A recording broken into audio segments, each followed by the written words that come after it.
Nick, do we have quorum? Oh, yes. All right. Let's get the party started.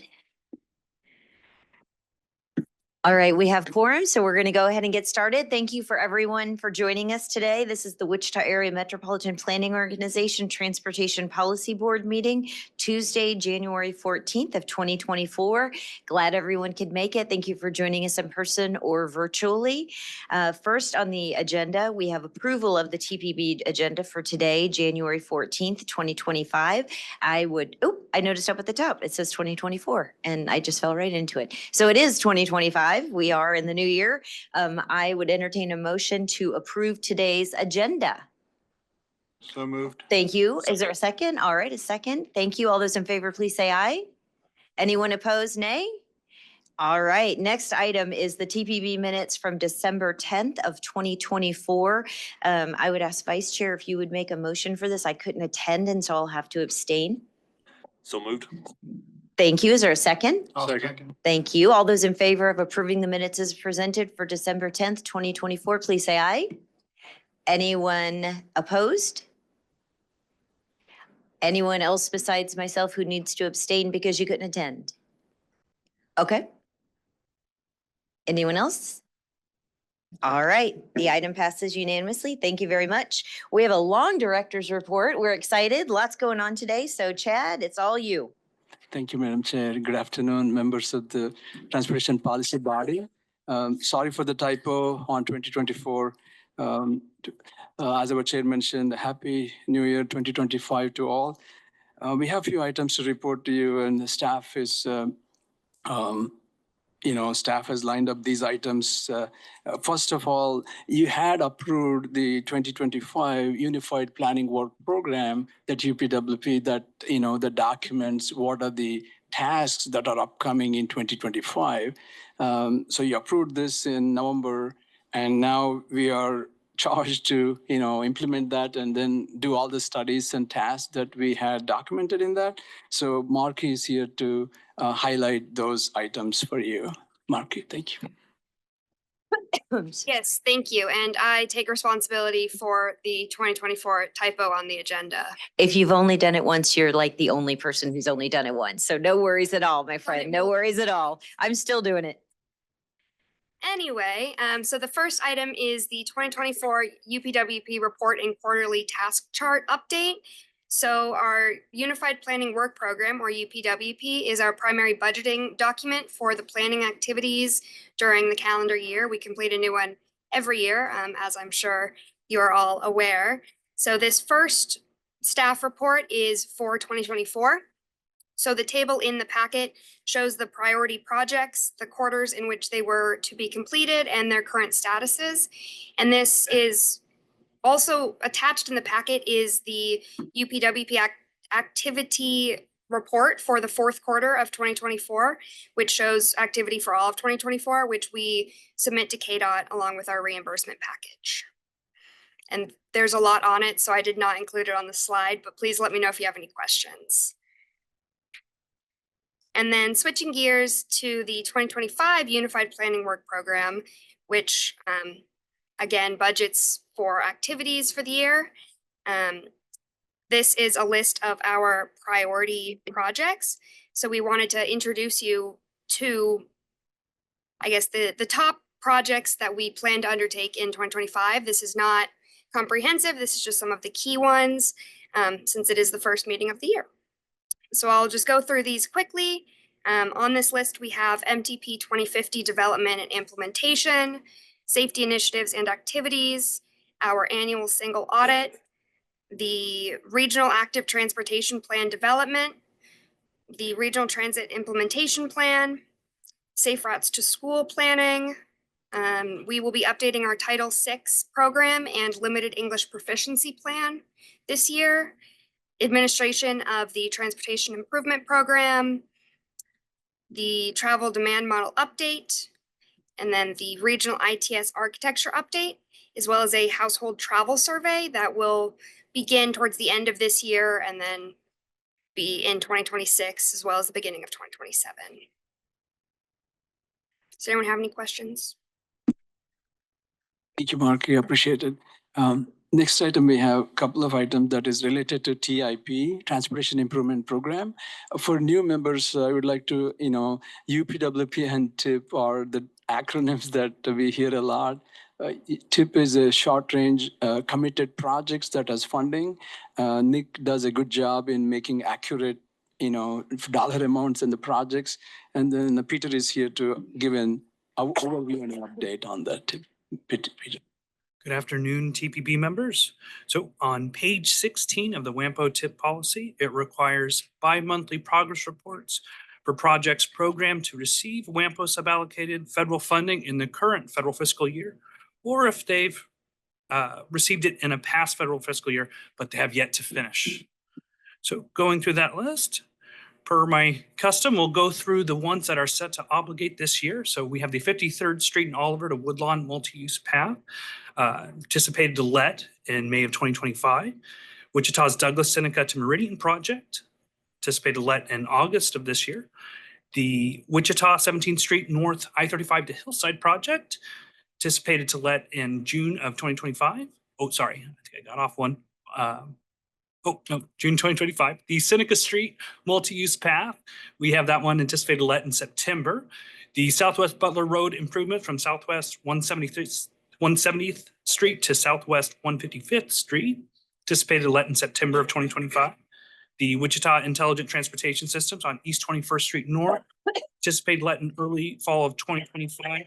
The Maple Street pathway, we have listed here as TPD, but that will be updated with Amendment 3. So it does not show the latest amendment that will be coming up. I say the latest. When we approve the amendment at our next TPB meeting, there will be some changes to those dates for the Maple Street pathway project. The Redbud path from Woodlawn to K96 is anticipated to let in September of this year. We also have a map of these projects that are mappable on page 14. And then as is our convention, we have a list of the non-suballocated federal funds in the WAMPO tip after Amendment 2. This table is on page 13 of your packet. And that concludes the bi-monthly progress report for our projects that have gotten WAMPO suballocated funding in the past or are anticipated to receive it and obligate this year. Any questions for me? Thanks, Peter. Next item on them.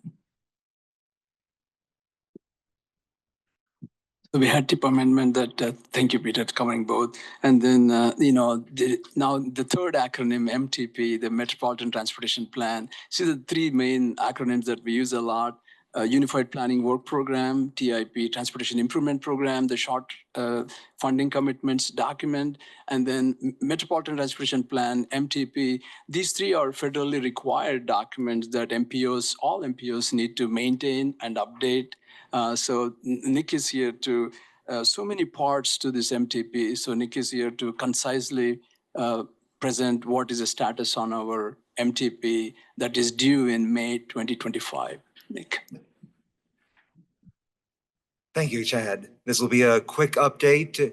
First of all, I am happy to report that at long last, drafts of all of the chapters and appendices of Metropolitan Transportation Plan 2050 are now online at www.wampo.org/MTP 2050 and can be reviewed there and are being reviewed by the members of the Plan Advisory Committee, the Kansas Department of Transportation, the Federal Highway Administration, and the Federal Transit Administration.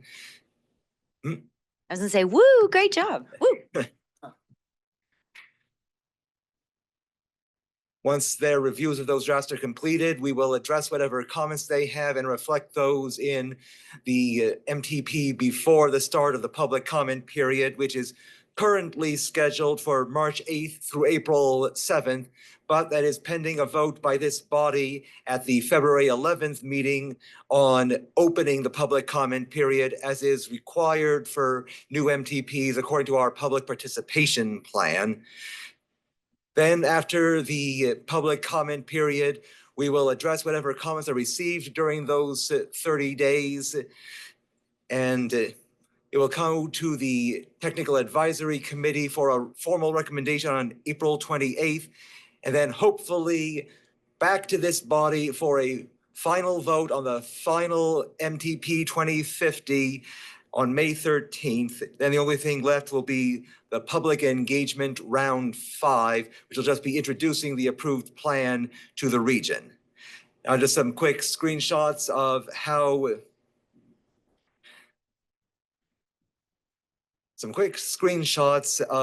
the draft chapters and appendices appear on www.wampo.org/MTP2050.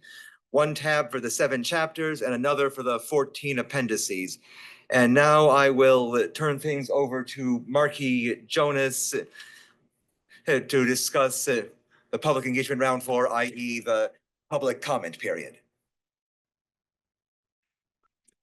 Yes, so just to elaborate a little bit more on what Nick said, after the TPB releases the draft for public comment, we will do that. And so part of that will be holding an open house, the time and the date of which are still in the works. We will let you know as soon as we have that worked out.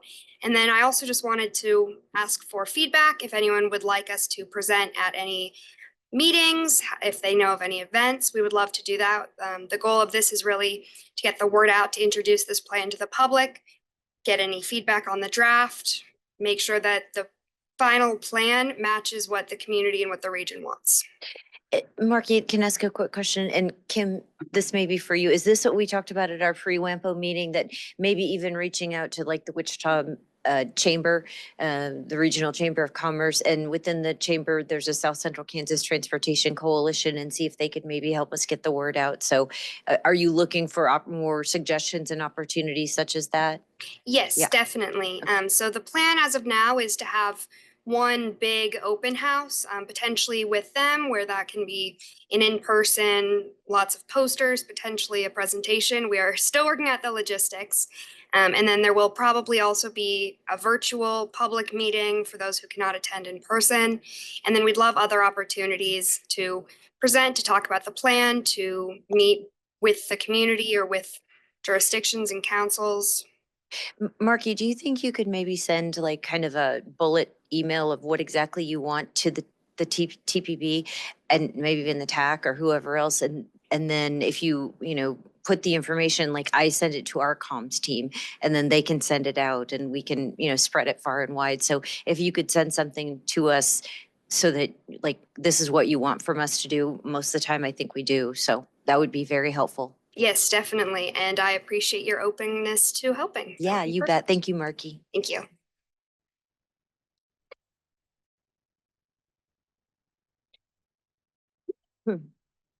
Thank you, Mark, and Madam Chair, thank you too. I think, in the council meetings also, Marky, staff can present at individual jurisdictions as well. So we'll touch base with the jurisdictions and, seek for input as much as possible. Okay.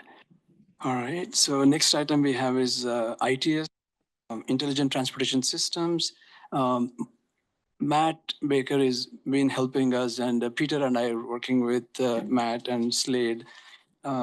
He's making good efforts and good progress on this project. So Matt is helping us with steering committee and stakeholder meetings. So I'll let Matt speak on the status and his request. Matt.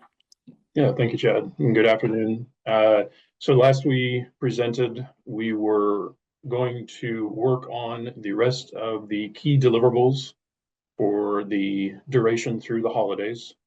What we initially planned was to have our last steering and our last stakeholder event right before the holidays so that we may work on those deliverables. We made the decision to delay those meetings until we had a draft of the deliverables available so that we may present them to the group, ask those groups for the feedback on something tangible that's in front of them. And we now have those events scheduled. We'll first start with the stakeholder event, the morning of February 18th. That's a larger audience, a lot of first responders and general stakeholders throughout the region. We'll take that information and do our best to get a final draft of all the key deliverables in front of our steering committee. That last steering committee meeting will be February 24th. And those key deliverables include the ITS architecture update, our update to the TISMO strategic plan deployment plan, along with a WAMPO region-based data plan centered around transportation. Be any questions on the project?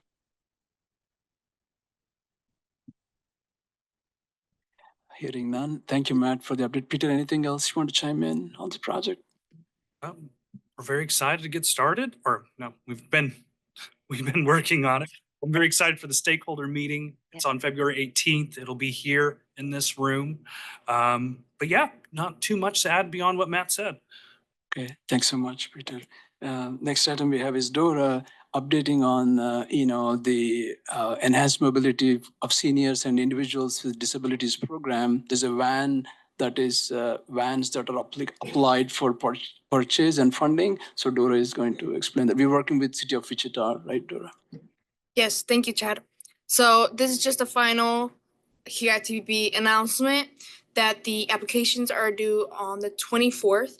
It's been extended another week. So like Chad said, it's to enhance mobility of seniors and individuals with disability program. And we have some vans. Also want to announce that we are seeking anyone that wants to be a participant in the selection committee.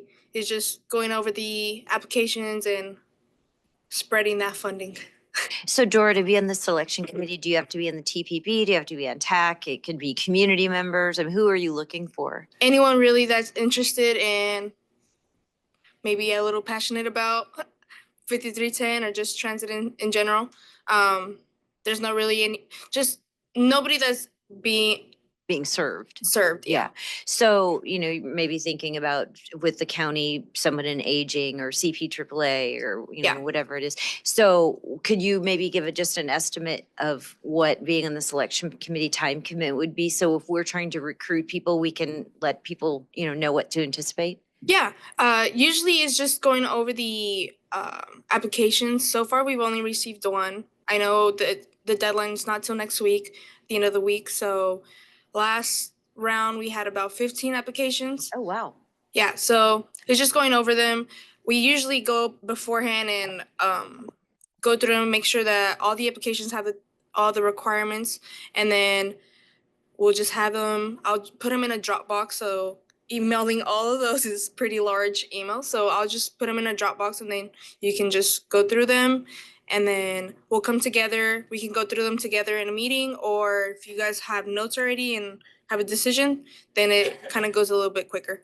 But time consuming, it kind of just depends how fast you go through applications. But So one last question. I'm sorry, I don't want to belabor it, but I am just curious.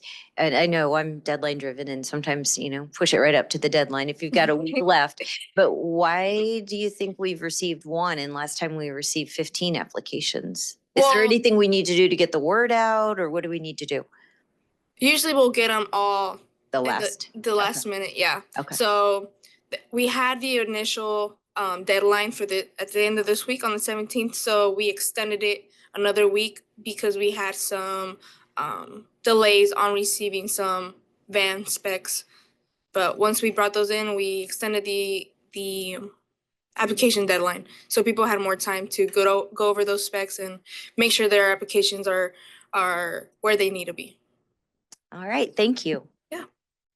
One quick, Dora, correct me if I'm wrong. The total award money that's available is 900,000 or 1 million something? So a little bit over 1 million.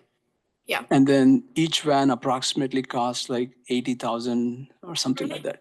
Yeah. And then it varies just depending on what kind of specs you want to include. So if you want to add a ramp or wheel accessibility, or different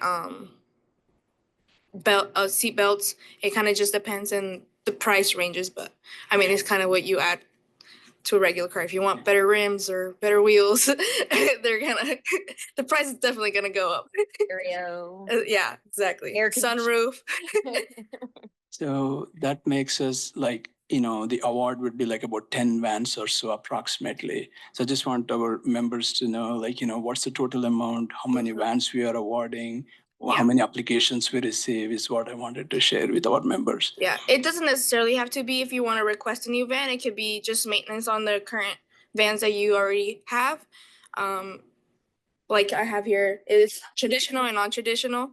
So if you do want to add any computer hardware or software, they'll go under the traditional. If you want to add or replace, we're not doing buses this year, but vans, it'll go under traditional. And then for non-traditional, it's just like anything that just doesn't fall under the usual traditional. So if your transportation project surpasses ADA requirements, or your capital public transportation projects designed to address the unique needs of seniors and individuals with disabilities when there's like no other service in the area. But yeah, we've received quite a few questions. So I've been trying to help answer those, and as well, Raven from Wichita Transit has helped a lot. So if you have any questions, feel free to let us know. Anything, literally smallest to the largest things, will help you out. Thank you, Dora. Yeah. Next item we have is the Safe Routes to School. And this body has advised last year in 2024 to initiate this program. So we are excited. Kim Negret is leading this program this year. Kim. Yes, good afternoon. Very excited to get this project started after your approval of the contract last year. Just so you know, the goal of the Safe Routes to Schools program is really to work with every single public and private K through 12 school in the WAMPO region. We have very high ambitions. Of course, we have a minimum number of at least 60 schools that we want to partner with, but we're really aiming to reach all of our schools if we can. Yeah, Becky? If you could reach out all of them, how many would that be? Peter, I think it was around what, total of 200 plus schools total? I could be around. Or was it one? Full school closures from the public schools district are 162 for public. About 162 for public and 30. 30-ish, yeah, 30 to 40 for private. Wow. 8 is what I think I had for private, but I can double check those numbers. Yeah, for us. good on you. That's ambitious. Yeah, so we're really excited about this project, of course, because this is really prioritizing safety around these schools, but it goes far beyond the students and families that attend that school. Of course, it's the community who gets to utilize all of the safety improvements as well. What we're also excited is that staff will be learning how to put together and develop these plans so that if the project by the end of it hasn't accomplished all the schools, our own staff will be able to step in and help schools when they're ready to create their plans. So very excited. We are working with the SRF Consulting Group. They're right now working on some materials to go out to the schools and to the city and counties to kind of inform them of the projects and get their final agreements in place. And we will be developing a steering committee. So if you are interested, if you have any staff who might be passionate or interested, we're definitely looking to develop a pretty robust steering committee that will help guide this project. And like I said, that could be school staff, it could be city, county staff, or other experts in this area. So very excited to work with all of you to get this project rolling. Thanks so much, Kim. Appreciate it. Thank you all. If I may, real quick, does the study also help identify any funding sources for the school districts or the municipalities to complete their safe way to school plan? Yes, Councilmember Hoheisel, yes, that is actually one of the requirements that we would like in each of the plan is to help those schools have a plan that's ready to submit for grant applications, and will also identify some funding streams that they might be able to apply for. So absolutely, and that's also something else that our staff would be able to assist that school district or school with as well. So yes. Okay, thank you. Glad to hear it. Thank you. Thanks so much. And thanks to all staff. They're doing a great job. Like our chair said, MTP also a long way. It's like every 5 years is due. And since past 3 years, staff is diligently working on, the chapters and appendix reports, just to be comprehensive approach to decision-making process. And with that, thank you, Madam Chair. No, thank you very much. Thank you, Chad. Thank you to your awesome team. I know by the time you are at the podium presenting to us, there's been a lot of work and time that's gone into it. So your efforts are appreciated and recognized. Next is the public comment opportunity. Alan, would you like to continue your speaking tour today? I'm done. I think you're done. All right. Is there anyone online who wants to have their 3 minutes of fame to let us know what they think? All right, seeing none. We don't have any action items today. We just have some discussion and updates. So the first is projects obligated in federal fiscal year 2024. And we have Dylan with us today. Hey, Dylan, how are you? Pretty good. How are Happy you? New Year. Thank you. Thank you. Thank you, Madam Chair. I'm here to give an update on the projects obligated in the federal fiscal year 2024. Those projects will be listed in the annual listing of obligated projects, or ALOP, and I know another acronym. So the annual listing of obligated projects is a federally required document developed every year by WAMPO staff and contains a list of projects that had funds obligated for their completion in the previous federal fiscal year, which was October 1st through September 30th of 2024. What is obligation? Might as well just define it for those of you that don't know, since we're going to talk about obligation. And the obligation is defined, it's in between the transportation project being programmed to receive federal funding in the Transportation Improvement Program and federal funds being received for the project. The funds need to be obligated. So obligation is defined as an administrative step after which the federal government is officially obligated to provide previously awarded or programmed funding for qualifying purposes described in the project scope. I know it's a little bit of a mouthful, but important considerations before we look at the table. The annual listing of obligated projects includes all the projects in the TIP that were obligated in the federal funding in the past fiscal year. So it's only in for fiscal year 2024. It's not, and it only represents in that federal fiscal year, not in 2023 or in the future years 2025. A project may not have received dollars awarded through WAMPO's sub-allocated federal funding programs, but still will need to be included if it had any other federal funds obligated from non-sub-allocated federal programs. The amounts in the ALOP show federal funding that has been obligated for a project in the specific federal fiscal year, not the total cost of the project or even the total amount of federal funds that may eventually be received, like talked about earlier. And then if you see it's also on the sheet of paper, you could see on the table that there is some negative amounts. This is an explanation on that. On occasion, a project may be completed without using the previously obligated funds. In this case, funds may be de-obligated, which is represented by the negative amount on the annual listing of obligated projects. And here is a table on the obligation activity by funding program, separated by the sub-allocated funding programs and the non-sub-allocated funding programs. As you can see on the sub-allocated funding programs, we have the amounts of the Surface Transportation Block Grant, Congestion Management Air Quality Program, and the Transportation Alternatives for TA purposes, and also for STBG purposes as well. And you could also see that on the sheet of paper printed out.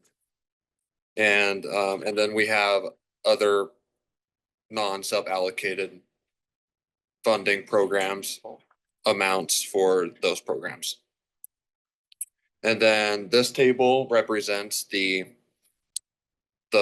amounts separated by project. Some of the projects are kind of regional, broad-based, and they are broad and they are outlined in red, so they cannot be mapped. And then speaking of maps, here is the map of the annual list of obligated projects. And you could also see that. And you could see the table on the page, packet page 28, and then the map on the packet page 29. With that, that's the end of my presentation on the annual listing of obligated projects. Is there any questions? Chad, you got anything? Okay. Quick comment. Questions? Sorry, ma'am, quick comment. Yes, please. Thank you, Dylan. I just want to share with, there is this 11 by 17 that Dylan has, printed this page. I just want to summarize that, the suballocated projects are 14 million on the top, and non-suballocated is about, non-suballocated changes a lot. Like sometimes it's 15 million, sometimes it's 50, sometimes depending on, if it's Kellogg, if it's North Junction, if it's major projects, it keeps changing. And some years the obligation is, a few millions, and the next year it is a lot. So the suballocated program is 14.5 million. That's on this page. That's consistent. That project selection committee manages, with the local jurisdictions and awarding those. So I just want to share the high level numbers. And this also reflects your leadership and your quorum and your approvals. What are we accomplishing each year? That type of thing. Again, that's why Dylan and Nick did a good job with putting all this together. Thank you. And for the folks online, you were probably jealous, but this is like frameable. It's so pretty. So thank you, Dylan. Great job. Any other questions for Dylan?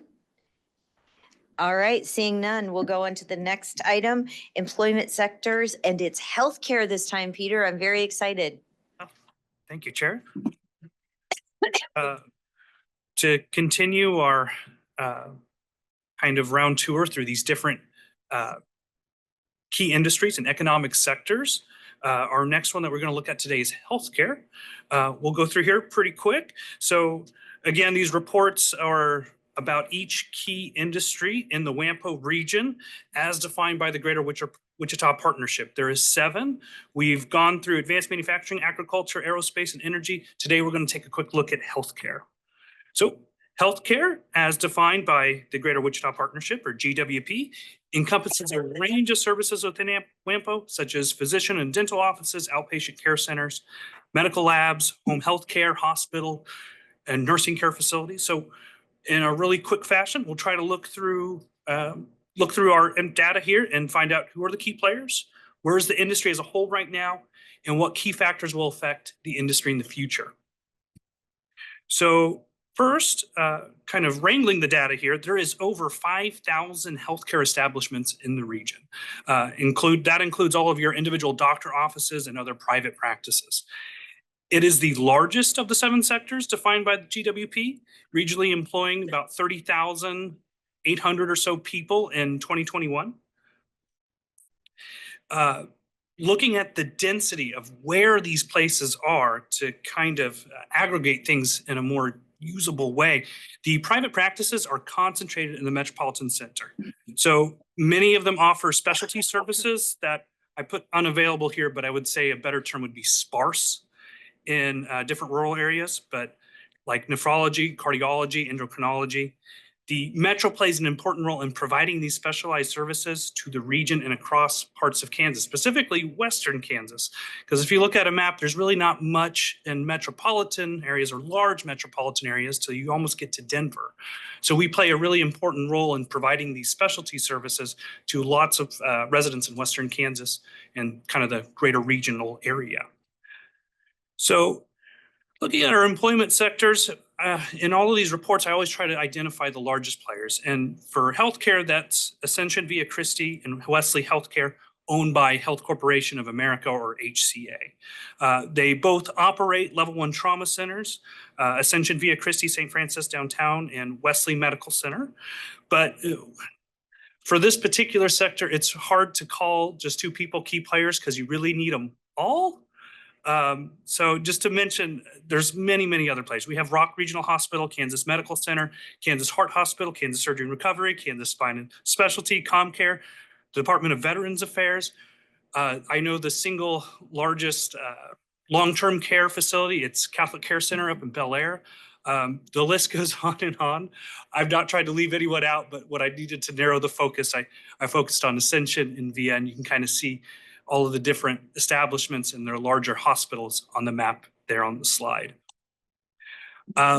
Looking at our regional healthcare employment, we employ 30,861 in 2021. A little bit smaller than our peer Tulsa and quite a bit smaller than the Kansas City, Missouri area, but you can kind of see where we kind of fall in the pack, a little bit on the lower side for our population compared to Tulsa, the Oklahoma City MSA, on that one there. And then our employment trends. Interestingly, during the pandemic years, I imagine just because there was so much demand on healthcare employees, we really didn't see a huge change. We actually sit around about the same amount of people working in this sector for the past, well, from 2015 to 2021. The healthcare wage comparison, again, lower side, middle of the pack compared to many of the other MSAs, sitting about $51,729 in 2021. And then the Wichita, the healthcare employment wages, they have been rising and they did rise into 2021. The orange line on there is inflation adjusted to 2015, just to see if the wage increase is real, because almost all of the sectors show wage increases, but a lot of them really just keep up with inflation typically. It's also good to note with healthcare, I anticipated that we would see a increase in 2020 and 2021. However, healthcare is defined for this sector with 30,000 employees or so, and looking much, much farther beyond inpatient care, beyond nurses and doctors, but all of the support staff. It's actually, these wages are pretty close to the regional average as a whole. The sample size is so large and the amount of work is so diverse in this care, it's actually getting closer to the regional averages and median values. And then key factors for the future. So threat of new entrants for many of the healthcare enterprises, they do have high capital requirements and of course, significant government regulations. Threat of substitutes. The threat of substitutes in any healthcare, regional healthcare industry is always low. There's just no substitutes for locally provided healthcare services. You work with the labor that's available to you in the region, typically. It's a little bit different in California if you can pay staff really, really large amounts to come to your state. And then rivalry amongst existing firms. The healthcare industry is highly competitive. Everyone, your customers, as it were, are spoken for. So firms have to continually compete with their rivals to gain or retain their share of the market. So I think I went through that pretty fast. Do you guys have any questions for me on healthcare? I just have two comments, probably not surprising. Number one, thank you. And I always take this to our economic development team and share them. And let them know where it is online. So encourage others to do that. On page 8, I was just surprised. It has healthcare offices by zip code. 67214 has the highest number. Is that Wesley? Is that why? It's around that area. Yeah, because 67214 is one of the most low-income zip codes in the region, if not the most low-income zip code in the region, certainly within the city. So I was surprised to see the most, but if it's those buildings, they have doctor's office after doctor's office. I don't know. they're all independent offices, right? Yeah, you go in particular, if you've ever been to like, the Wichita Clinic, or now it's Via Christi Clinic. If you've ever had to go in there and go visit a pulmonologist or cardiologist, it's just floor after floor of specialty care. Yeah. And that's what a lot of these are. They're different LLCs and PE or professional organizations. Yeah, that's really interesting because they have like 3 times more than even the closest behind it. So interesting. Thank you. Any other questions for Peter or comments, suggestions? All right, Peter, thank you. Great job. Thank you for giving us an update on the economic impact of healthcare in our region. Really appreciate it. Thank you. Okay, next item is the Regional Transit Implementation Plan update. And Peter, you're going to stay right where you are and wow us again. So during our December 10th TPP meeting, an amendment to the Regional Transit Implementation Plan was proposed, which included a 6-month extension and approximately $25,000 in additional services. The proposed extension added services focused on engaging public and private partners in transit initiatives. Things like reaching out to employers to encourage employee transit programs or exploring cost-sharing options for van pool services, as an example. After discussion, the TPP approved a 2-month extension without additional services, with the option to revisit the full extension proposal at a future meeting. We are at that future meeting, and as an update, after we reviewed the goals of the extension, we concluded that building the necessary relationships to explore these potential partnerships between employers and public institutions will likely require more than 6 months. So consequently, extending the contract and expanding its scope might not actually achieve the desired outcomes that we were trying to get. So with this in mind, we're going to work with the consultant to finish the Regional Transit Implementation Plan within the approved 2-month contract extension. And moving forward, we're going to collaborate with the consultant during the remaining contract period, utilize our existing relationships, and try to develop a framework for future public-private partnerships if we get interest from our regional jurisdictions. So we'll have that hopefully integrated into the Regional Transit Implementation Plan that we're developing. Hope that lays things out clearly. Any questions for me? Yes. In front of you, you do have a draft of the Regional Transit Implementation Plan at your desk here. In there, you can see with the work that they've done thus far. It is a draft plan, so there may be a few changes yet. But if you go through there, you can see a lot of the work that the consultant did to create different potential routes and different potential transit routes throughout the region. They did quite a bit of work.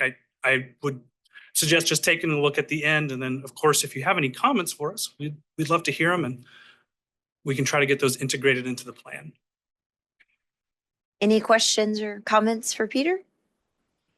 All right, I'm sure everybody's going to take it home and thoroughly enjoy it, Peter. So thank you for the update, and thank you for providing us with this. Appreciate all of your work on these projects. Thank you, Chair. Awesome. Next, we have committee partnerships and updates. Executive Committee, the next meeting is February 6th at 11 a.m. It's in this building, right on this floor, and the MAPD conference room. It is an open meeting and all are welcome. So if you'd like to join us, please let us know. There's also always a virtual link, and we do occasionally have community members who come and want to make comments or just observe. So everybody is welcome. Again, February 6th at 11 a.m. KDOT, Mike let me know that he can't join us, but how about KDOT Metro Division? Thank you. Thank you very much. KDOT will be holding its 30th Annual Transportation Safety Conference in Wichita on March 4th through the 5th this year at the Hyatt Regency. There will be pre-conference sessions held on May 3rd with conference concurrent sessions held on the 4th and the 5th. There will be a variety of timely topics at the conference featuring sessions supporting the safety system approach. This will include safer people, safer vehicles, safer speeds, safer roads, and post-crash care. Other topics will include a driver's ed panel, bike and pedestrian vulnerable users, next generation 911, and a variety of other transportation safety topics. Also available, there will be opportunities for education credits. We will be offering EMS and AICP credits as well.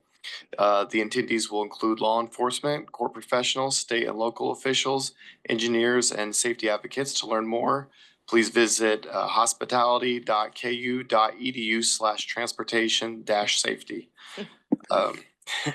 Everybody got that? Yeah, sorry.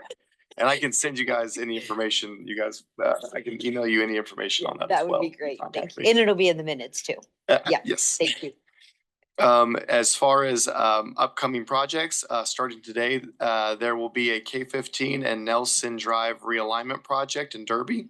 The project will realign Nelson Drive between Patriot Avenue to just south of Red Powell Drive.